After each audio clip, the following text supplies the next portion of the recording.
Good morning, engine tubers. Welcome back to the channel. It's the Wednesday after we went to France at the weekend, so I've back at work again now. I've got something a bit different, a bit exciting this week going on, and hopefully you'll enjoy the content. Right, so go back to the weekend. I've got to get this off my chest first and come clean with you guys. We had a few failures with the donut joints where they were starting to shake and rattle. If you've watched the videos, you'll know what I'm talking about. And a very clever YouTube viewer pointed out the fact, I think his name was Brian Gom, that they were fitted incorrectly. Now, I'll be honest, I did know about the fact that these Mercedes roadster flex couplings were handed, and the way they fitted was a special way. But I'd forgotten. This is a typical example of getting cocky with the job and thinking you know it all. As soon as you think you've understood it, it bites you. And yeah, I'd completely forgotten because it's like 10 years since the car's been touched. So anyway, thanks for Brian for the comment. He's absolutely spot on. They have a compression area and an expansion area, and you've obviously got three yokes on, three on the drive shaft output, and three on the input. And we had it where, I'll try and show you in a minute, we were squashing it wrong basically, which is why the donuts failed. It was nothing to do with the heat from the exhaust. That was just me thinking it happened twice on the same side because of the exhaust. In fact, I'd fitted it twice incorrectly. Anyway, that's out of the way now. Want to talk about this behind me. Now, I don't do anything other than imp engines, but the guy who's built this is a very good friend and customer, and he asked, and I thought, oh, it might make good YouTube footage. That someone on the YouTube might enjoy watching that and listening to it, because obviously it's a V8 Ferrari engine. So it's he's built the engine, and all I've got to do is run it up. We're just proof testing it really, because obviously it's a lovely car it's going to go into. It's a lot of labour to put the engine in, on the gearbox, etc. I believe the gearbox is underneath, and he's made of a special sump just to collect the oil, and it's dry sumped, being a Ferrari. So what we're going to do is, if you look in this box, we've got a crank trigger, because apparently these used to run like maybe 2 sets of points in the Dizzy, and it can all get a bit fiddly and they want reliability. So we've bought a Can-Am's ignition only loom and ECU. We've got a crank trigger, all the kit there, and we're going to put it onto the front pulley here. And you can see we've got a bit of land here, so we're going to make a spigot for it to sit on. And we've got these lovely cast aluminium, I'm going to get the camera in the right angle, cast aluminium covers here. So I'm going to try and neatly make a bracket to support the crank sensor. Obviously it just needs crank. I think it has maybe air temp, and it won't even have air temp, will it? I think it's just literally crank. It may have throttle position, don't know, not even looked in the box yet. But we're going to sort that out, get a little bit of a map on it, we'll run it up. And the bit I wanted to do with you guys was a bit of interaction. So what I thought we'd do was, I'll ream off a spec of what it is when I speak to the customer in the next video.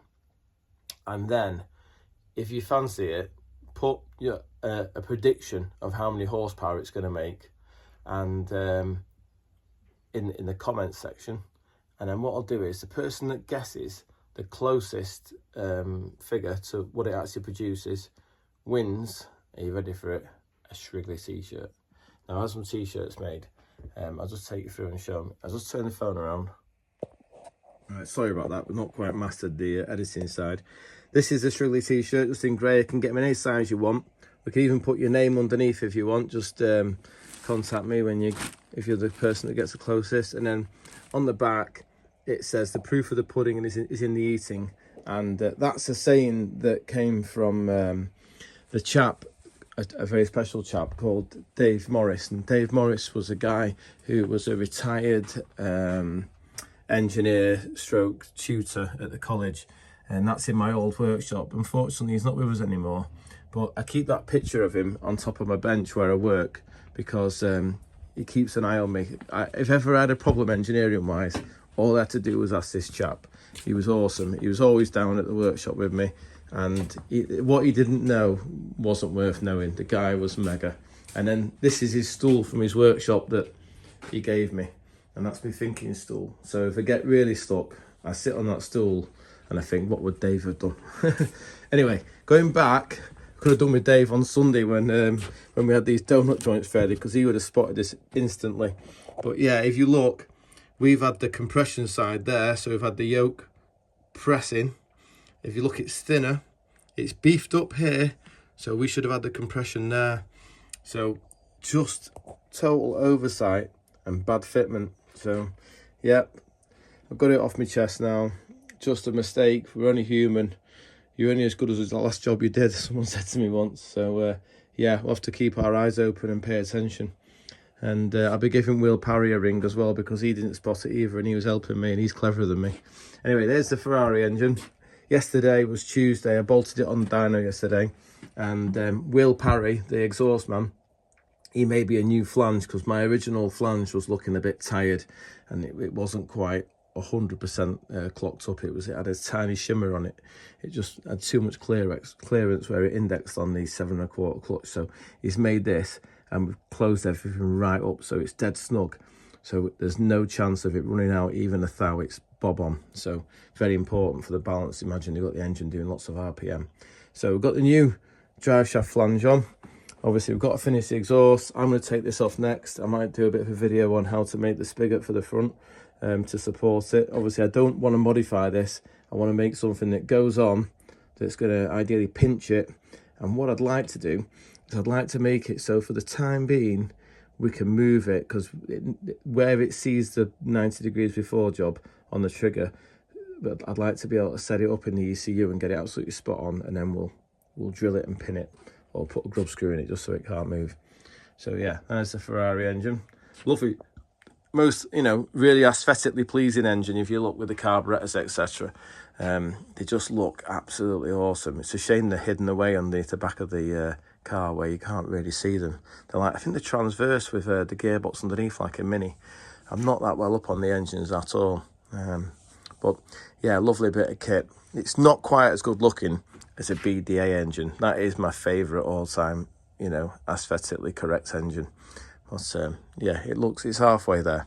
Right, we'll leave it at that for now. And yeah, I'll get the specs over for the Ferrari engine, so that the clever people amongst you all can do a little calculation and predict. I predict, I don't even know how big it is. I think it's about 3 or 4 litres, but I reckon it's going to do about 80 horsepower per litre. So I'll have a guess as well, and we'll see who gets closest. But obviously I won't be able to win a t-shirt because I've already got one. Right, Nick's just very kindly dropped off the spec of the cams. They're DA10, which he tells me is a Cosworth profile. So there's some figures there. If that, what you want to use them to try and estimate how many horsepower it's going to do. Where have you gone, Nick? Right, Nick built the engine. Oh, don't pull a face. Come on, it's all in a good cause. Is it really? Yeah. So I've not got my lippy on. Lippy, mate, you're good looking enough. You don't need lippy. Right, Nick's a proper Ferrari engine builder. One day he might let us go to his workshop and take some videos, because he has got some really nice kit in there, haven't you? I might have. Yeah, some proper nice kit. Yeah, so we've got the Ferrari engineer making the crank sensor fit, nearly finished it. So there's the other figures anyway for the cam timing. So we're guessing. Now, I'm having a guess. If it did 250 as standard. Yeah. And what do you reckon it's going to rev to? It'll go to 7 safely. 7. So we'll say 7, because we don't want to. We don't want to blow it up. We need to get paid for it, don't Standard we? rods. And oh right, 7's ample in it. So I reckon it's going to do, and it's 3 litres. 3 litres. 10.5 to 1 compression. Yeah, thereabouts. Right, it's got nice exhaust and some bigger carburetors. Yeah, bigger carburetors. Where are you going through? Plus you've got the ignition on it. Wouldn't normally have ignition like that. Yeah, well, what I'm going to do is I'm going to guess the figure. We'll let you guess a figure, and then wherever figure you guess, I'll make the ignition so you don't get the t-shirt. Okay. So what do you want to guess at? 275. 275. Right. I'm going 310. Are you? Yeah. 310? Yeah, I reckon it's going to do... Oh no, it's 3 litre you say, isn't it? Yeah, I did. Oh God, no, it's not going to do that much, is it? Not at 7,000 RPM. I wouldn't have thought so, but you know. 3 8 to 24. I reckon it might do. If it does 250 horsepower, I think we're flying. Okay, it ought to do more than that, really, wouldn't it? 80 horsepower per litre would be good. It's got That high for 7. compression. It's got air. It's got good bigger exhaust. cars, it's got ignition on it. And it's a flat plane crank, you tell me, as well. It's a Isn't flat plane crank. I can't wait. We can pretend it's a DFE. It's going to sound awesome. Yeah. It'll make a lot of noise. Oh, can we leave the silencers off? I haven't got any silencers. Oh, there you go. Right. Yeah, with the car. So what did you just say? Sorry, just 275. 275. Yeah. I'm gonna go 265. 10 less than you. There's the two figures then. 275, Okay. 265. Get your horsepower figures in the comment box, and we'll get that t-shirt ready to box up and post to you.